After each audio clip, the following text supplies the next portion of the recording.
ప్రభునందు ప్రేమైనటువంటి సంగమా, ప్రభువైన యేసుక్రీస్తు వారి నామమున మీ అందరికీ కూడా ఈ ఉదయకాల శుభములు తెలియచేస్తున్నాను. నేటి ఆదివారం కొరకు మనము ఏర్పాటు చేసుకున్నటువంటి లేఖన భాగము యెషయా గ్రంథము 57వ అధ్యాయము. యెషయా గ్రంథము 57వ అధ్యాయము 14వ వచనం నుండి 21వ వచనం వరకు ఉన్నటువంటి వాక్య భాగాన్ని చదువుకుని ఉన్నాం. ఇక్కడ ప్రభు ఈ 57వ అధ్యాయంలో 2 భాగాలుగా దీన్ని చూడొచ్చు. మొదటి భాగంలో అవిధేయులైనటువంటి వారు లేదా దేవునికి వ్యతిరేకముగా జీవిస్తున్నటువంటి వారిని గురించి రాసుకుంటూ వస్తాడు. మొదటి 12 వచనాల్లో కూడా. ఆ తరువాత 14వ వచనం నుండి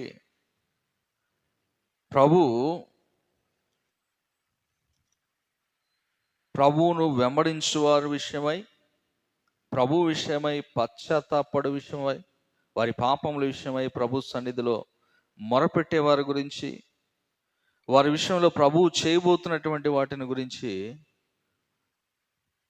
ఇక్కడ యెషయా గ్రంథకర్త వ్రాసుకుంటూ వస్తున్నాడు.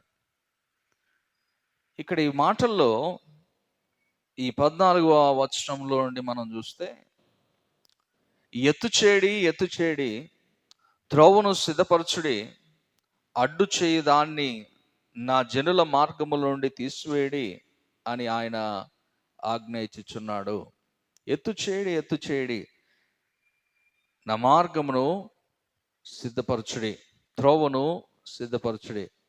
ఈ మాటలు మనము బాప్తిజం ఇచ్చి యోహాను ప్రస్తావనలో కూడా ఆ మాటలు మనం చూస్తాం. ఒకవేళ అరణ్యంలో కేక వేస్తున్నటువంటి ఒకని స్వరము అనేటువంటి 40వ అధ్యాయంలోనికి వెళ్తే, యెషయా గ్రంథము 40వ అధ్యాయము 3వ వచనం నుండి చూస్తే, అడవిలో ఒకడు ప్రకటించుచున్నాడు ఎట్లనగా, అరణ్యంలో యెహోవాకు మార్గము సిద్ధపరచుడి, ఎడారిలో మా దేవుని రాజమార్గమును సరళము చేయడి, ప్రతి లోయను ఎత్తు చేయవలను, ప్రతి పర్వతమును ప్రతి కొండను అణచవలెను, వంకరివి చక్కగాను కరుకైనవి సమముగాను ఉండవలెను. ఇలాగున ఆయన మాట్లాడుతున్నట్లు ఈ మాటలు మనము యోహాను బాప్తిజం ఇచ్చి యోహాను మాట్లాడుతున్నట్టు ప్రకటిస్తున్నట్లు కూడా మనం చూస్తాం కదా. అయితే ఇక్కడ వ్రాయబడుతున్నటువంటి మాటల్లో ఈరోజు ప్రభు జ్ఞాపకం చేస్తున్నాడు, ఆయన నివసించేటటువంటి స్థలం, గాడ్ వేర్ గాడ్ డ్వెల్స్, దేవుడు ఎక్కడ నివసిస్తాడు. ఎక్కడ నివసిస్తాడు ఏంటండి పాస్టర్ గారు? దేవుడు నివసించే స్థలం అందరికీ తెలుసు కదా. ఎక్కడ? అతి పరిశుద్ధమైనటువంటి స్థలంలో, పరలోకంలో కదా. ప్రభు అక్కడే కదా నివసించేది. మరలా వై అగైన్, మరలా ఒక ప్రశ్న ఎందుకు వేస్తున్నారు? Why again you are questioning the same which we know the answer. మనకు తెలిసినటువంటి జవాబుకు మళ్ళా ప్రశ్న ఎందుకు? దేవుడు ఎక్కడ నివసిస్తున్నాడు అంటే ఇక్కడ 15వ వచనాన్ని జ్ఞాపకం చేస్తాడు. ఈ మాట నాకు ఇది చదివినప్పుడు దేవుని యొక్క ప్రణాళిక, దేవుని యొక్క ఉద్దేశం, దేవుని యొక్క ఆలోచన చాలా స్పష్టంగా ప్రభువు బయలుపరుస్తున్నాడు. ఫ్రమ్ ద బిగినింగ్ ఆన్వర్డ్స్,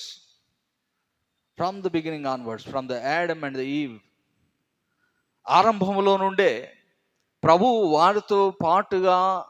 వారితో పాటుగా నివసించినట్లు మనం చూడొచ్చు కదా.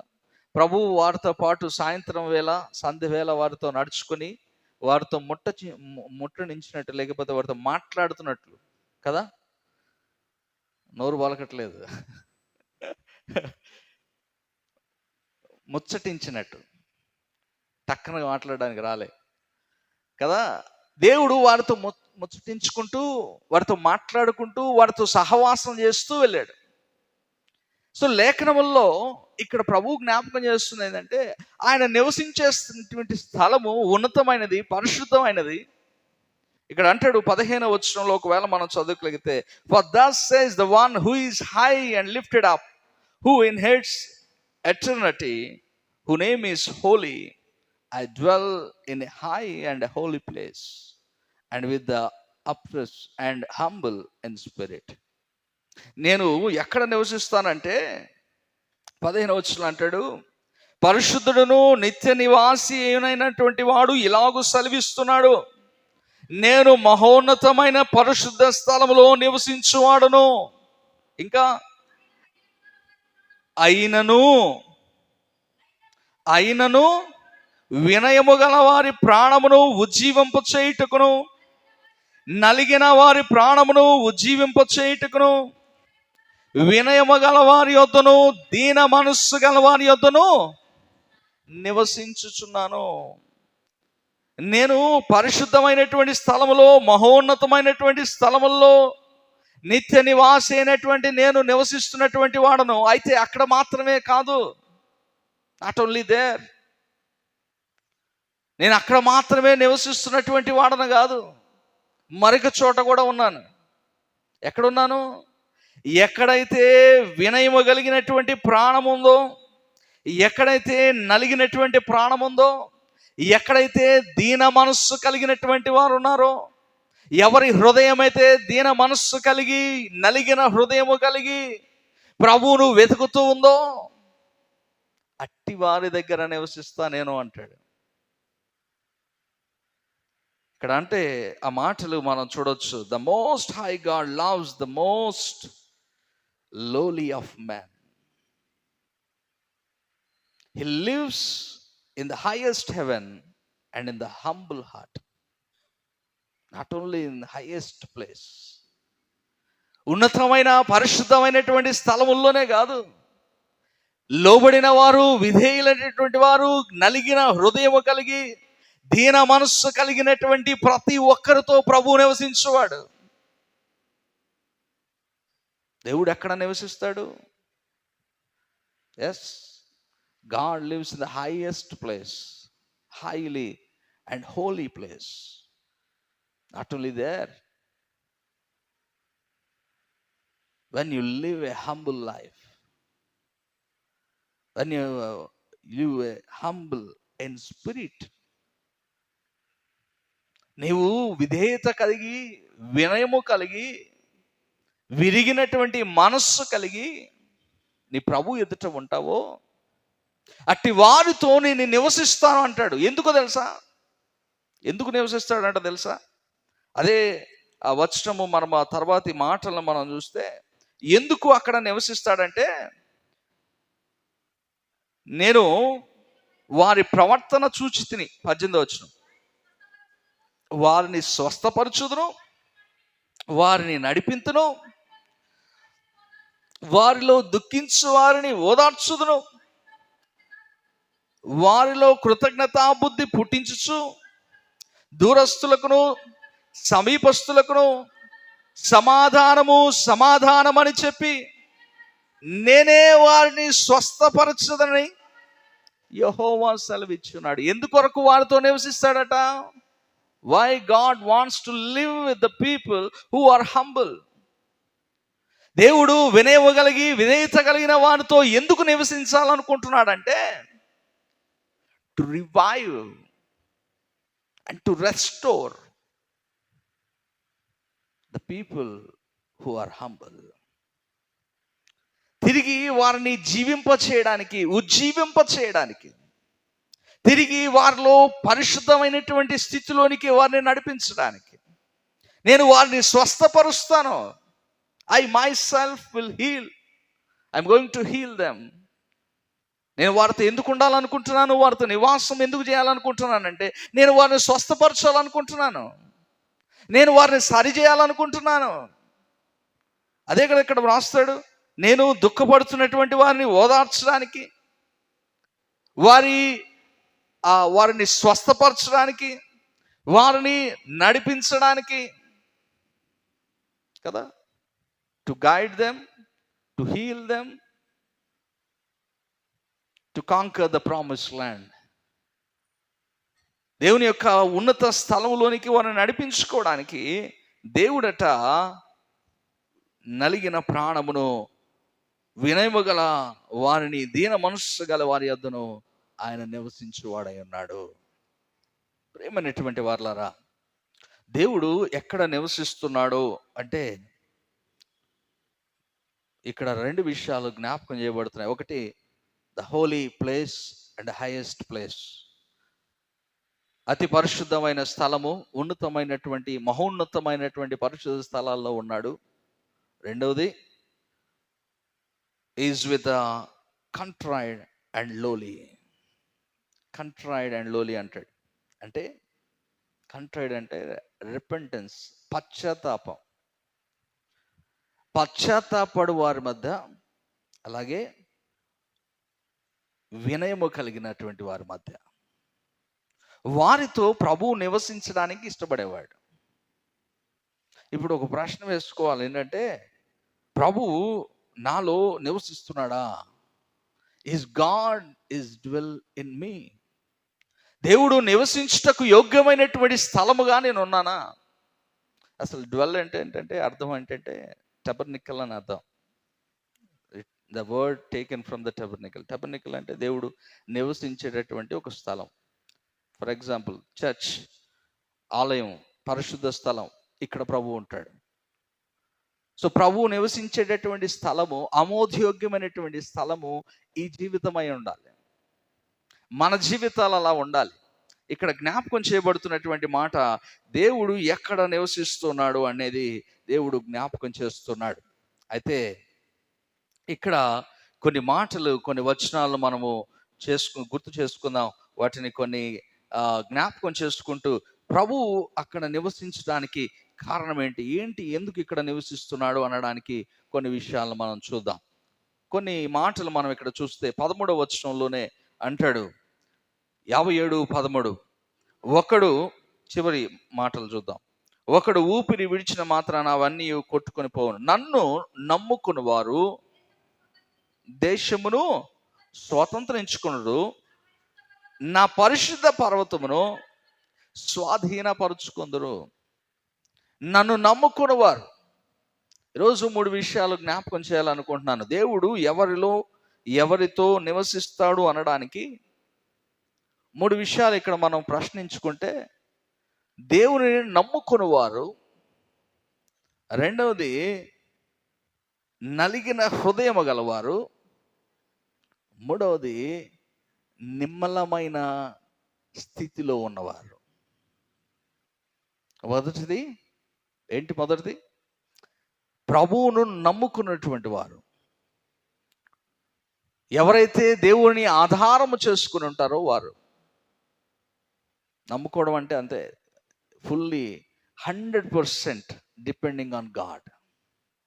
Not 20%, not 50%, not 75%, not 90%. It's 100% depending on God. దేవుని మీద 100% ఆధారపడి జీవించేటటువంటి జీవితం. అదే ఇక్కడ అంటాడు, అట్టివారు, నన్ను నమ్ముకుని వారు దేశమును స్వతంత్రించుకుందరు. They can conquer the country or the city, whatever the maybe. దేవుడు అనుగ్రహిస్తానని చెప్పినటువంటి స్థలాన్ని సంపాదించుకోగలుగుతాం. ప్రేమైనటువంటి వారలారా, దేవుణ్ణి ఎంతవరకు మనం నమ్ముకొని ఉన్నాం? మనము ఒకవేళ ఇశ్రాయేలు యొక్క జీవితాన్ని చూస్తే, అరణ్య ప్రయాణము 40 సంవత్సరాల ప్రయాణం. 40 సంవత్సరాల ప్రయాణంలో వారు వాస్తవానికి 40 సంవత్సరాల ప్రయాణం అవసరం లేదు కదా, మనందరికీ తెలిసిన విషయమే. 40 సంవత్సరాల ప్రయాణం అవసరం లేదు. అయితే దేవుడు 40 సంవత్సరాల ప్రయాణం ఎందుకు చేపించాడు వారిని? ఎందుకు?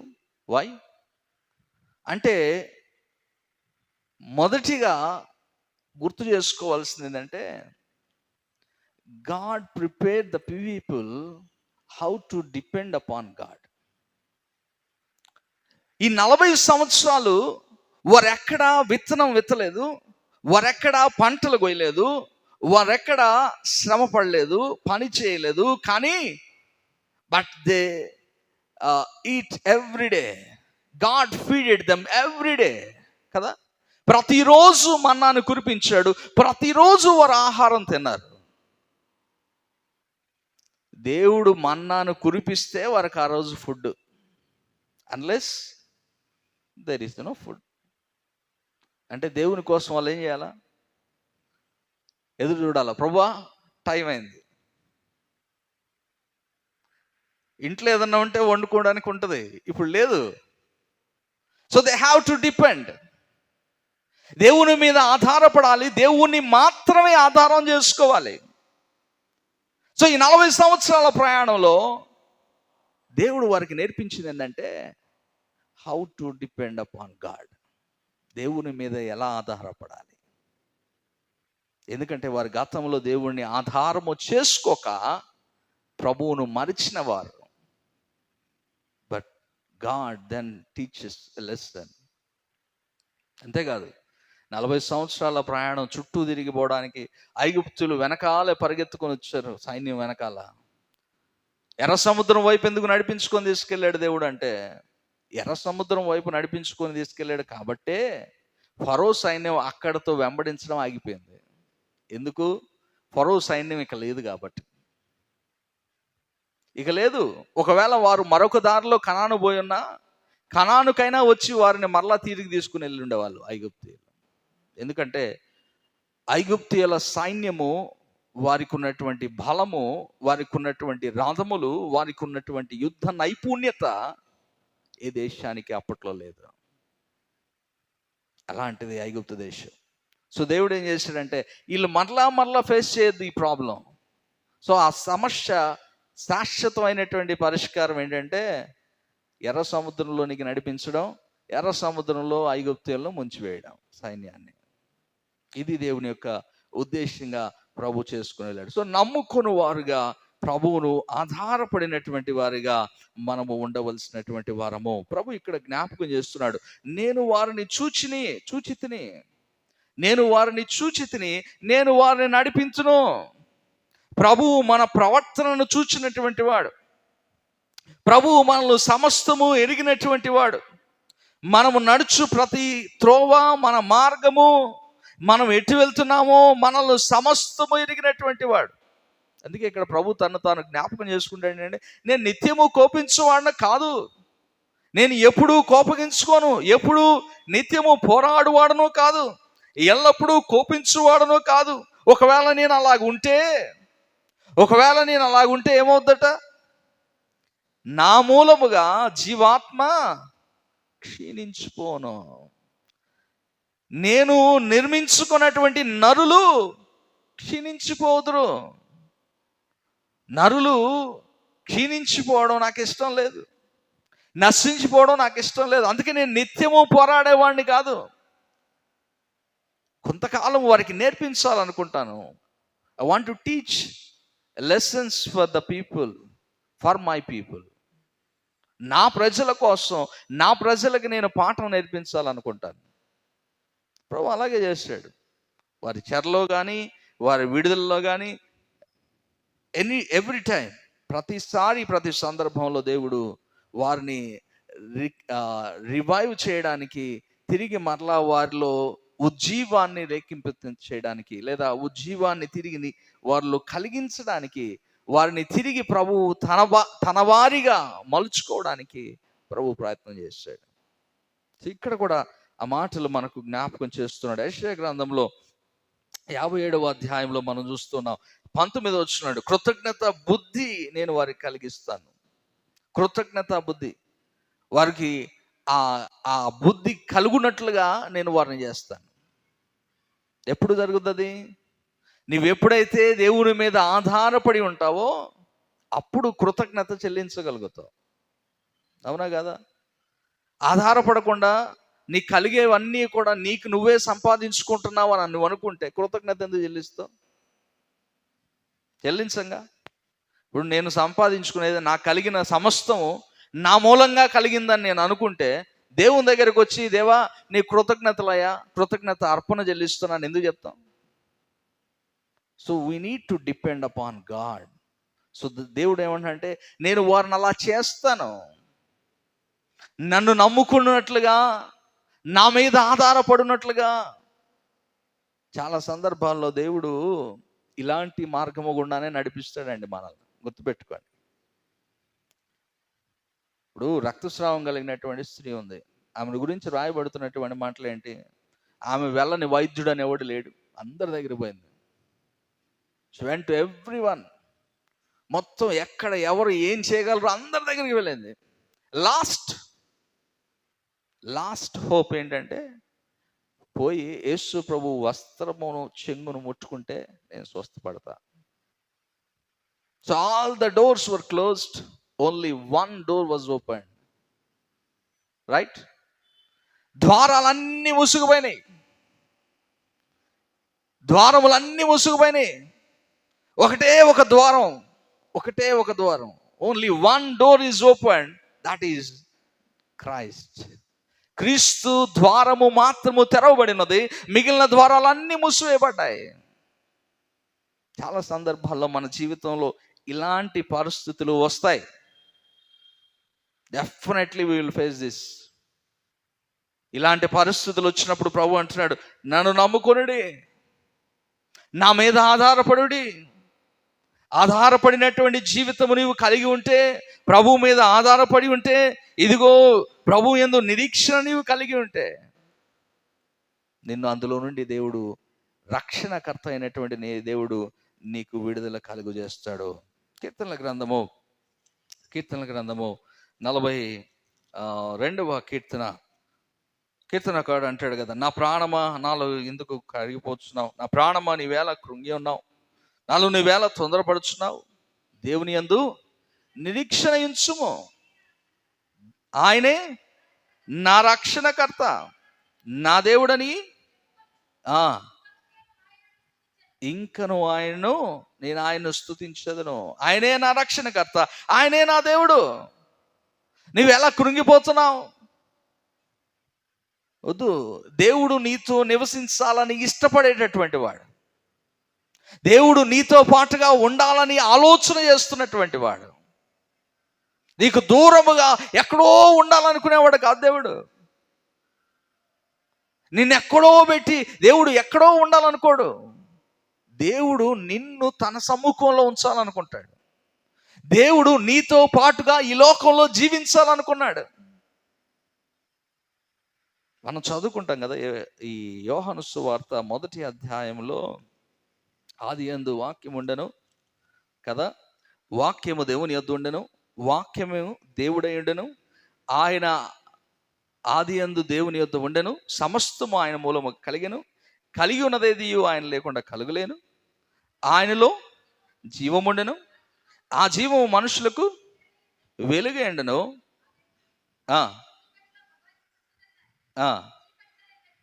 చీకటి దాన్ని గ్రహింపకుండాను. దేవుడు మనలో ఇక్కడ జ్ఞాపకం చేస్తాడు ఏంటంటే, సమస్తము ఆయన మూలం కలిగింది, ఆయన వాక్యమే శరీరధారిగా మన మధ్య నివసించును.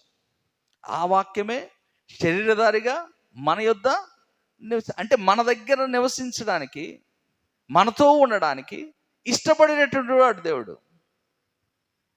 నువ్వెక్కడ నీతో గడపాలని ప్రభు ఆశపడతాడు. మనం అనుకుంటాం కదా, అరే మనం ఒక చోట ఉండాలనుకుంటాం, మనం మన స్నేహితులతోనో లేకపోతే మన బంధువులతోనో మనం కొన్ని సందర్భాలు అంటాం, మనందరం ఒక చోటు ఉంటే బాగుంటుంది కదా. నీకు నువ్వు అనుకుంటున్నావు, కానీ ఇక్కడ దేవుడు అంటున్నాడు, నేను మీతో ఉండాలనుకుంటున్నాను. I want to live with you. నేను మీతో నివాసం చేయాలనుకుంటున్నాను. అయితే నీవు ఆయనను ఆధారము చేసుకొని, ఆయనను నమ్ముకొని నీవు ఉండనటువంటి వాడిగా ఉండాలి. రెండవది, నలిగిన హృదయము. నలిగిన హృదయము. ఇక్కడ జ్ఞాపకం చేస్తాడు కదా 57వ అధ్యాయంలోనే ఏమంటాడు? నలిగిన వారి ప్రాణమును ఉజ్జీవింప చేయుటకు వినయము గల వారి యొద్దను దీన మనస్సు గల వారి యొద్దను నివసించుచున్నాను. నలిగినటువంటి హృదయము, నలిగినటువంటి హృదయము ప్రభువు ఇష్టపడేటటువంటిది. ప్రభువు నీలో నుండి ఆశించేది దైవ చిత్తానుసారమైనటువంటి దుఃఖము ప్రభువు ఇష్టపడతాడు. నువ్వు పాపము చేసావని ఆ పాపం విషయమైనటువంటి చింత, ఆ పాపం విషయమైనటువంటి బాధ, దుఃఖము నీవు ప్రభు ఎదుట కలిగి ఉంటే ప్రభు అది ఇష్టపడతాడు.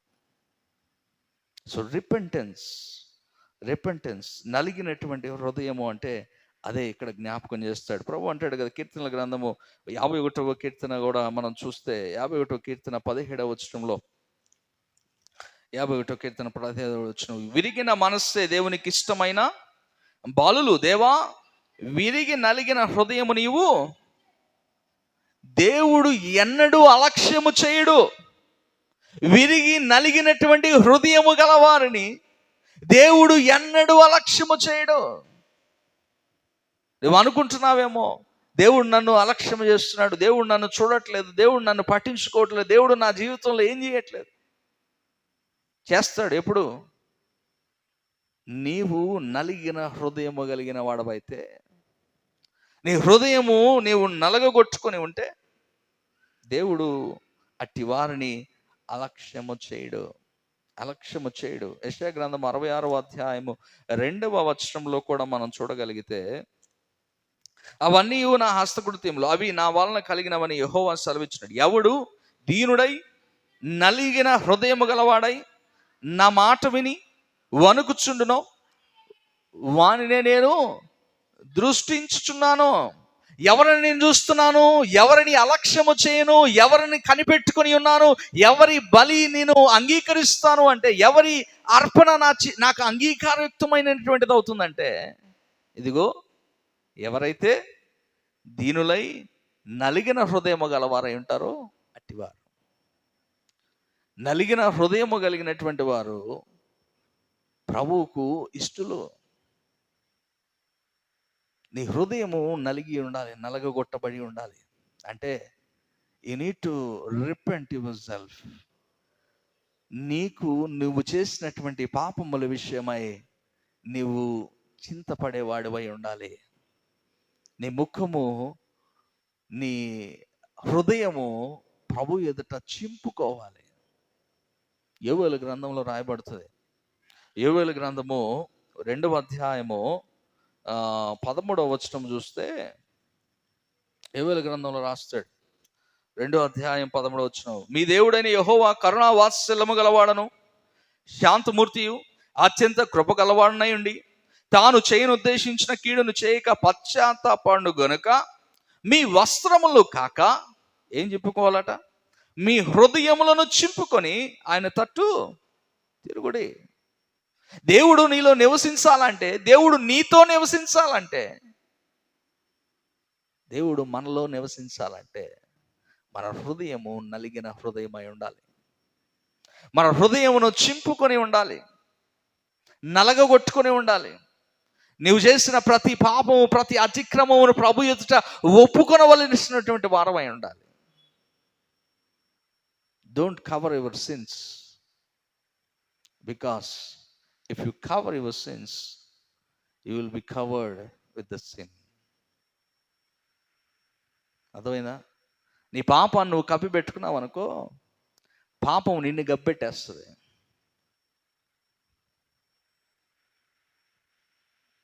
ఓకే?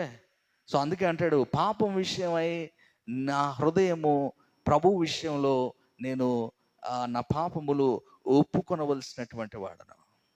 విరిగినటువంటి హృదయము కలిగినటువంటి వాడినై ప్రభు ఎదుట ప్రభువును వెతకవలసినటువంటి వాడిని, ప్రభువులో నన్ను నేను సరి చేసుకోవలసినటువంటి వాడిని. ఎప్పుడైతే నువ్వు నలిగిన హృదయం కలిగి ఉంటావో అట్టి చోట దేవుడు ఉంటాడు. అట్టి వారిని అలక్ష్యం చేయడు. అట్టి వారిని ప్రభు దృష్టిస్తున్నాడు. అట్టి వారితో ప్రభు నివసిస్తాడు. అలాంటి వారితో ప్రభు ఉంటాడు. అలాంటి స్థితిలో నీవు ఉన్నప్పుడు ప్రభువు మనతో ఉంటాడు. రెండవ దినవృత్తాంతముల గ్రంథములు 7వ అధ్యాయము 14వ వచనము. 7వ అధ్యాయం 14వ వచనము ఒకసారి చూద్దాం. నా పేరు పెట్టబడిన నా జనులు తమను తాము తగ్గించుకొని ప్రార్థన చేసి నన్ను వెదికి తమ చెడు మార్గములు విడిచిన ఎడల ఆకాశము నుండి నేను వారి ప్రార్థనలు విని వారి పాపమును క్షమించి వారు దేశమును స్వస్థపరచుదును. ఈ స్థలమందు చేయబడు ప్రార్థనల మీద నా కనుదృష్టి నిలుచును, నా చెవులు దాన్ని ఆలకించును. ఎవరి ప్రార్థన వింటాడట? తమ చెడు మార్గములను విడిచి ఆకాశము నుండి నేను వారి ప్రార్థన విందును. వారు చెడు మార్గములు విడిచిన ఎడల, వారిలో ఉన్నటువంటి పాపమును వారు ఒప్పుకునే ఎడల, వాటిని వదిలివేసిన ఎడల, వారి దురాలోచనలు, వారి దుష్టత్వము వారు విడిచిపెట్టిన ఎడల నేను వారి ప్రార్థన ఆలకిస్తాను. I will listen to their prayers. ప్రభు అంటున్నాడు, నీతో ప్రభు నివసించాలని ఆశపడుతున్నాడు. నువ్వు చేయాల్సిందల్లా ఒకటే, నలిగిన హృదయము గలవాడవై ప్రభు వైపు తిరుగు. Turn towards God. ప్రభు వైపు తిరుగు. నలిగినటువంటి హృదయము గలవాడవై ప్రభు వైపు తిరుగు. ఎందుకంటే ప్రభు నిత్యము కోపించువాడు కాదు. ఇందాక చదువుకున్నాం, ప్రభు నిత్యము కోపించువాడు కాదు. నీ పాపం విషయమై, నీ దోషం విషయమై ప్రభు నిత్యము కోపగించుకోడు. If you turn towards God, then God turn towards you and receive you, and he will hug you, and he will clean your all the sins.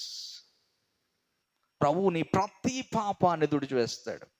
నీ ప్రతి అతిక్రమాన్ని, ప్రతి పాపమును, దోషమును తుడిచివేస్తాడు. You need to repent. నువ్వు పశ్చాత్తాపడకుండా, ప్రభు వైపు తిరగకుండా మనము దాన్ని పొందుకోలేము.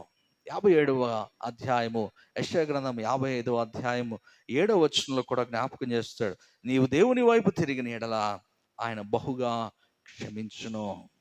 55వ అధ్యాయము 7వ వచనం, భక్తిహీనులు తమ మార్గమును విడువలను, దుష్టులు తమ తలంపులను మానవలను, వారు యెహోవా వైపు తిరిగిన ఎడల ఆయన వారి యందు జాలిపడును, వారు మన దేవుని వైపు తిరిగిన ఎడల ఆయన బహుగా క్షమించును. If you turn towards God, నీవు దేవుని వైపు తిరిగితే దేవుడు నిన్ను క్షమిస్తాడు. నీ పాపము నుండి నీవు తొలగితే ప్రభువు నిన్ను క్షమిస్తాడు. నలిగిన హృదయం కలిగి ప్రభు సన్నిధిలో నీవు మొరపెడితే ప్రభు ఆలకిస్తాడు. He listens. He is watching. ప్రియమైనటువంటి సంగమా, ప్రభు నీతో ఉండాలనుకుంటున్నాడు. God wants to dwell with you. నీతో నివసించాలనుకుంటున్నాడు.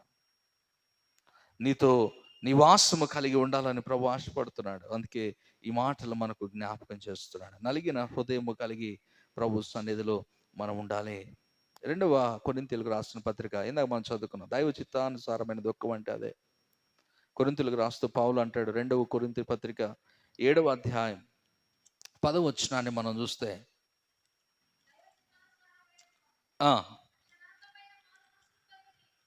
ఏం కలుగు చేస్తుందటండి? రక్షణార్థమైనటువంటి మారు మనస్సును కలుగు చేయను. దైవ చిత్తానుసారమైనటువంటి దుఃఖము రక్షణార్థమైనటువంటి మారు మనస్సు కలుగు చేస్తుంది. ప్రేమైనటువంటి వారలారా, అందుకే ప్రభు అంటున్నాడు, నలిగిన వారి యొద్ద, నలిగిన హృదయము గల వారి యొద్ద నేను నివసిస్తాను. వారికే రక్షణ, వారికే విమోచన, వారికే విడుదల. అట్టివారే ఆయన బిడ్డలు, ఆయన కుమారులు, కుమార్తెలు. కనుకనే ప్రభు అంటున్నాడు, అలాంటి హృదయము కలిగి మనము నడుచుకోవలసినటువంటి వారమని ప్రభు జ్ఞాపకం చేస్తున్నాడు. చివరి మాటను జ్ఞాపకం చేసుకుందాం. 57వ అధ్యాయం. మొదటిది, ఆయన నమ్ముకుని నమ్ముకుని వారై ఉండాలి. రెండవది, నలిగిన హృదయం గల వారై ఉండాలి. మూడవది, 57వ అధ్యాయము 20వ వచనాన్ని చూడండి. భక్తిహీనులు కదులుచున్న సముద్రము వంటి వారు, అది నిమ్మలింపనేరదు, దాని జలములు బురదను మైలను పైకి వేయను. మూడో మాట, ప్రభువు నీలో నివసించాలంటే, నీతో నివసించాలంటే నీ ఆత్మీయమైన నీ జీవితం, your spiritual life must be stable. నిమ్మలమైనదై ఉండాలి, స్థిరంగా ఉండాలి. భక్తిహీనుల యొక్క జీవితం అట ఎలా ఉంటుందట? వారు కదులుచున్న సముద్రము వంటి వారు. సముద్రము నిమ్మలంగా ఎక్కడ ఉండదు. అలలు లేకుండా సముద్రం ఉండదు, అవునా? సముద్రం అంటే అల్లే, అల్ల అంటే సముద్రమే. అలలు లేని సముద్రాన్ని ఎక్కడ చూడలేం మనం. ఇక్కడ కంపారిజన్ చేస్తున్నాడు. ఏంటంటే సముద్రము భక్తిహీనతకు సాదృశ్యంగా చూపిస్తాడు. సముద్రము అలలతో ఎప్పుడూ అటు ఇటుగా తేలాడుతూనే ఉంటుంది, అది కొట్టుమిట్టాడుతూ ఉంటుంది. అది భక్తి లేనటువంటి, భక్తిహీనులైనటువంటి వారి జీవితం ఎలా ఉంటుందంటే సముద్రము వలె ఉంటుంది. అది నిత్యము కదులుతూనే ఉంటుంది. కదులుచున్న సముద్రం వంటిది, అది నిమ్మలింపనేరదు. అది ఎప్పుడూ నిమ్మలంగా ఉండదు, ఎప్పుడూ నిమ్మలంగా ఉండదు. ప్రభువు నీలో నివసించాలంటే మన భక్తి జీవితము, ఆధ్యాత్మికమైనటువంటి జీవితం నిమ్మలంగా ఉండాలి. It must be stable. మొన్న కూడా గురువారం చెప్పాను, అన్స్టేబుల్గా ఉండకూడదు. లైఫ్ పైకి కిందకి తిరుగుతుంటుంది, పరిస్థితులు అప్ అండ్ డౌన్స్ అవుతాయి. బట్ నీ జీవితంలో, నీ ఆత్మీయ జీవితం ఎప్పుడూ స్థిరంగా ఉండాలి. పరిస్థితులు అప్ అండ్ డౌన్ అవుతాయి, బట్ నీ లైఫ్ అవ్వకూడదు, నీ ఆధ్యాత్మిక జీవితం అవ్వకూడదు. నువ్వు ప్రభువు మీద ఆధారపడినటువంటి జీవితం అప్ అండ్ డౌన్స్ అవ్వకూడదు. ఇశ్రాయేలు జనులు 40 సంవత్సరాల ప్రయాణంలో, ఈ 40 సంవత్సరాల మార్గ మధ్యంలో వారి జీవితం అప్ అండ్ డౌన్స్ అయింది. వారి ఆధ్యాత్మిక జీవితం కూడా అప్ అండ్ డౌన్స్ అయింది కదా. ప్రతిరోజు ఊరకనే ఆహారం తిన్నారు, కానీ కొన్ని రోజులు అయిన తర్వాత ఏమైంది? ఎప్పుడు మేము ఇదే తినాలా? మాకు కూరగాయలు లేవా? మాకు మాంసం లేదా? ఎప్పుడు ఇదేమన్నా తినాలా మేము? అరే నువ్వేం పని చేయకుండా నీకు ఉత్తగానే దేవుడు ఇస్తున్నాడు రా పైనుండి, తినచ్చు కదా. నువ్వు కష్టపడకుండా దేవుడు 3 పూటలా నీకు ఆహారం ఇస్తుంటే, ఇక దాంట్లో మరలా స్పెషల్ కావాలా? ఆదివారం స్పెషల్ లేకపోతే తినరు కదా ఎవరు, అంతే. వాళ్ళకి స్పెషల్ కావాలా? అలా అంటున్నారు. మాకు సమాధులు లేవనా ఇక్కడ తీసుకొచ్చావు? సో అప్ అండ్ డౌన్స్ ఉంటాయి, లైఫ్లో అప్ అండ్ డౌన్స్ వస్తాయి. బట్ నీ ఆధ్యాత్మిక జీవితం స్టేబుల్గా ఉండాలి. నీవు వాటికి లొంగిపోతే ఇక ప్రభువు మీద నీవు ఆధారపడినట్లు ఎట్లా అవుద్ది? నీవు ప్రభువును నమ్ముకున్నట్లు ఎట్లా అవుద్ది?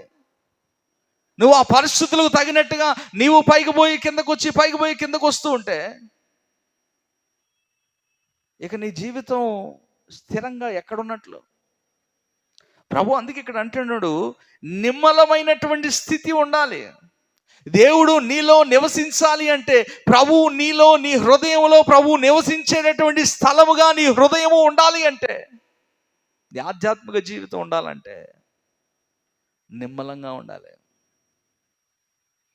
ఏమైనా రాని, ఏమైనా కొండ పైనొచ్చి పడుతున్నా, సముద్రము నిన్ను ముంచి వేస్తున్నా, నువ్వు అట్టే ఉండాలా.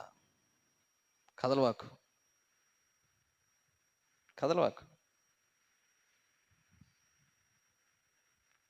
ప్రభు అంటున్నాడు ఇక్కడ, అదే జ్ఞాపకం చేస్తున్నాడు. భక్తిహీనులు అలా ఉంటారు. భక్తిహీనులు సముద్రపు అలల వలె వారు కదులుతూ ఉంటారు. ఏం చేస్తుందట అంటే అది, దాని జలములు ఏం చేస్తుంది? బురదను మైలను పైకి వేయను. ఏం చేస్తుంది ఇది? కదిలి కదిలి కదిలి కదిలి కదిలి లోపల ఉన్నదంతా ఎత్తి బయటేస్తుంటుంది. ఇప్పుడు అట్లా కాదు, నువ్వు అట్లా ఉండడానికి లేదు. అంటే రేకెత్తిస్తుంది అనమాట. మరలా లోపల ఉన్నటువంటి పాపం, ఎక్కడో దాక్కుని ఉండిపోయిన పాపం, ఎప్పుడో చేసినటువంటి తప్పు మళ్ళా ఇదేం చేస్తుంది? ఒకవేళ నువ్వు భక్తిహీనుడు అయితే, నిమ్మలమైన స్థితి లేకపోతే నీలో మళ్ళా రేపుద్ది అనమాట. దాన్ని మళ్ళా నీకు ఆ పాత జీవితాన్ని మళ్ళా తీసుకొస్తుంది అనమాట. అందుకే అంటాడు, నిమ్మలమైనటువంటి విశ్వాస జీవితం కలిగి ఉండాలి, దాన్ని పోగొట్టుకోవద్దు. అలాంటి చోట దేవుడు ఉంటాడు. అలా నిమ్మలముగా ఉన్నటువంటి స్థలంలో ప్రభువు నివసిస్తాడు. దుష్టులకు నెమ్మది ఉండదని దేవుడు సెలవిస్తూ ఉన్నాడు. ప్రియమైన వారలారా, నేను వాక్యాన్ని ముగించేస్తున్నాను.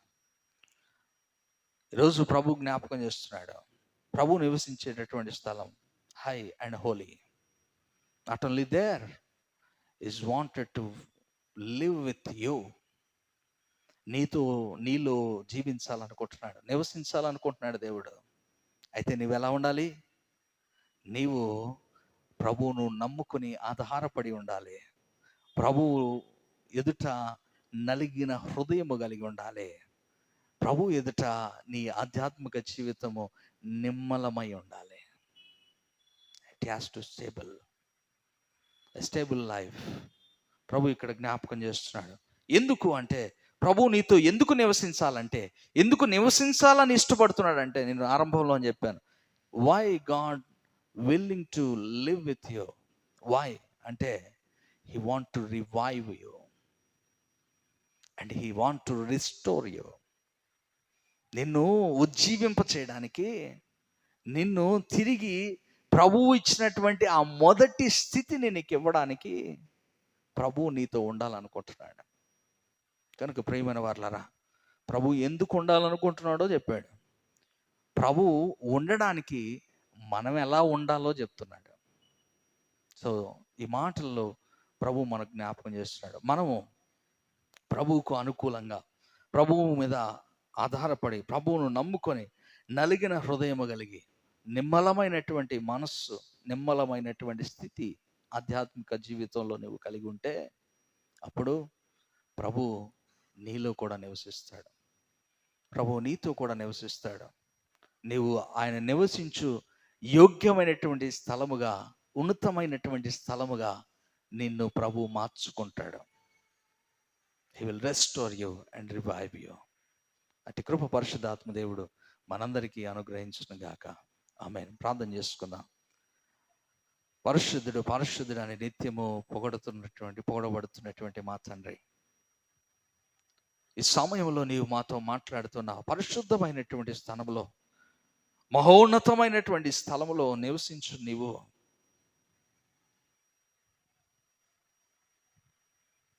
మాలో నివసించాలని ఆశపడుతున్నావు తండ్రి. ఆ యోగ్యత మేము సంపాదించుకోవడానికి, మాలో జీవించినట్లుగా మేము మార్చబడడానికి ఈరోజు మీరు మాతో మాట్లాడారు. నిజము తండ్రి, నీవు మాతో ఉండుటకు ఇష్టపడుతున్నావు. అయితే మా జీవితాలు నీవు నివసించుటకు యోగ్యమైనటువంటి స్థితిలో మేము నిలుపుకోవడం లేదు. మేము నిన్ను ఆధారము చేసుకోవాలి, నిన్ను నమ్ముకొని ఉండాలి. నలిగిన హృదయము గలవారమై నిమ్మలమైన స్థితిలో మేము ఉండాలి. అప్పుడు నీవు మాలో నివసిస్తావు, మమ్మల్ని స్వస్థపరుస్తావు, మమ్మల్ని బాగు చేస్తావు, మమ్మల్ని నడిపిస్తావు, మమ్మల్ని నీ సన్నిధానమునకు నడిపించుకుంటావు. కనుక తండ్రి, ఈ మాటలను బట్టి నీకు వందనాలు చెల్లిస్తూ, మమ్మల్ని మరలా పరిశుద్ధమైనటువంటి స్థితిలోనికి, మా మొదటి స్థితిలోనికి, మమ్మల్ని నీవు నిర్మించుకున్నటువంటి ఆ మొదటి ఆ స్థితిలోనికి మమ్మల్ని మార్చుకోవడానికి ఇష్టపడుతున్నావు. మరి మేము నిన్ను కలిగిన వారమయ్యా, నీకు మా జీవితాలు నివాసయోగ్యమైనవిగా మేము మార్చుకోవడానికి నీ కృపను అనుగ్రహించమని మమ్మల్ని మీ చేతులకు అప్పగిస్తూ, ఈ వాక్యము విన్న మా అందరి జీవితాల్లోనూ నిన్ను నివసింప చేసుకున్నట్లు మా జీవితాలు మార్చుకోవడానికి నీ కృపను అనుగ్రహించమని మా ప్రభును రక్షకుడైన యేసు నామమున అడిగి వేడుకొంచున్నాం తండ్రి. ఆమేన్.